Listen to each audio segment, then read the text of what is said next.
Ah, jong, weer hamsteren, hè? Dat is de weer van de vorige keer. En dit zit er nu aan te komen, hè? Ik kan alleen nog rennen. En in de kotjes liggen er nog een paar. Ja, veel let op de kleintjes, hè? Zo. En wat is er dan mee? Ja, voeden.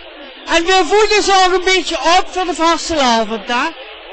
Ja, het moet niet zo zien dat ze alleen maar in de kotjes liggen. Nee, ze moeten ook met gaan schonkelen en...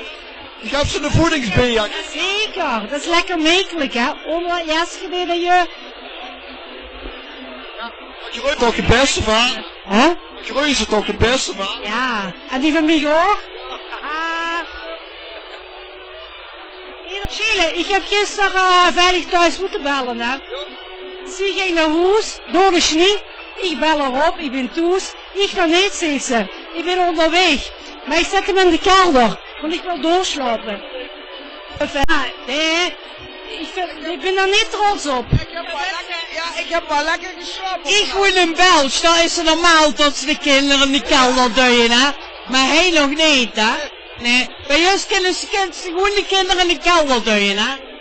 Ja, Mark deed dat vroeger ook al, hè? Mark van ons, hè? Maar hij kende er niet.